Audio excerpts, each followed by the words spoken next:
শিৱসাগৰ নাজিৰাৰ মেটেকা কুশল নগৰত কৃষি কৰ্মৰে স্বাৱলম্বিতাৰ সুন্দৰ নিদৰ্শন কেইজনমান যুৱকৰ। নিজৰ লগতে কেইবাটাও পৰিয়ালক আত্মসংস্থাপনৰ সুন্দৰ নিদৰ্শন দাঙি ধৰিছে যুৱককেইজনে। 16 বিঘাতকৈও অধিক মাটিত কৃষি কৰ্মৰে এই নিদৰ্শন দাঙি ধৰিছে এই যুৱককেইজনে। কৰ্মই ধৰ্ম, ছ'চিয়েল মিডিয়া অথবা কোনো কাগজপত্ৰই নহয়, নিজৰ কৰ্মৰ জৰিয়তে কেইজনমান যুৱকে দেখুৱাইছে প্ৰকৃত অসমীয়াগিৰি। চৰকাৰী চাকৰিৰ পিছত ঘূৰি নহয়, নিজৰ কৰ্মদক্ষতাৰে স্বাৱলম্বী হোৱাৰ পথ বিচাৰি লৈছে কেইজনমান যুৱকে। নাজিৰা মেটেকা কুশল নগৰৰ সমীপৰ দিখৌ নদীৰ কাষত 16 বিঘাতকৈ অধিক মাটিত কৃষি কৰ্ম কৰি নিজৰ ভৰিত নিজে থিয় হোৱাৰ এক উৎকৃষ্ট নিদৰ্শন দাঙি ধৰিছে কেইজনমান যুৱকে। বিভিন্ন ধৰণৰ শাক-পাচলিৰ খেতি কৰি বজাৰ দখল কৰিবলৈ সক্ষম হৈছে এইকেইজন যুৱক। লগতে প্ৰায় 10টাকৈ পৰিয়ালক কৰ্মসংস্থাপনৰ এক সুন্দৰ নিদৰ্শন দেখিবলৈ পোৱা গৈছে। Bureau' report, Patkai TV.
তিতা গেলা ন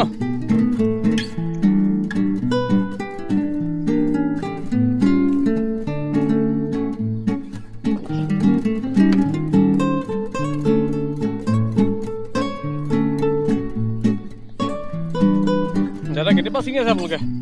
আজি এসপ্তাহ আগৰ পৰা ছিঙি আছো আমি। উৎপাদন বেয়া নহয়, কিন্তু ভাল হৈছে। বজাৰখনো ইমান বেয়া পোৱা নাই। ঘৰুৱা শাক পাচলি বুলি অলপ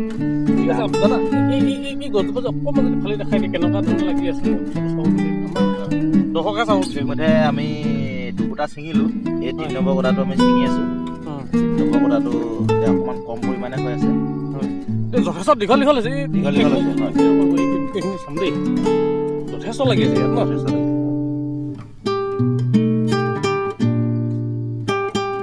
ধন্যবাদ। মানে আমাৰ কেমেৰা লেন্সে ঢুকি নাপায় তালৈকে খেতি। হা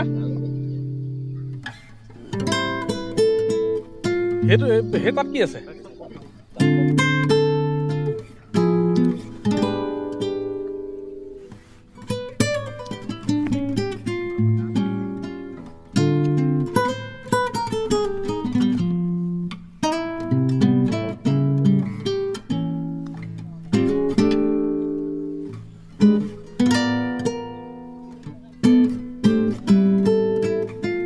বৰ্তমান 4-5 মাহে হৈ গৈছে ইয়াত লাগি থকা।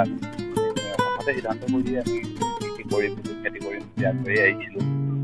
ভাবিছোঁ যেতিয়া আমি বজাৰত বস্তু এটা কিনিব যাওঁ বহুত দাম, আৰু যদি আমি কম সময়ৰ ভিতৰত ভাল বস্তু এটা, সাৰ নিদিয়া বস্তু এটা যদি আমি ৰাইজক খুৱাব পাৰোঁ আৰু নিজেও যদি খাব পাৰোঁ, নিজৰ গৃহতো খাব পাৰোঁ, আৰু সেইটো চিন্তা কৰি ওলাই আহিছোঁ আমি ইয়াত খেতি কৰিবলৈ।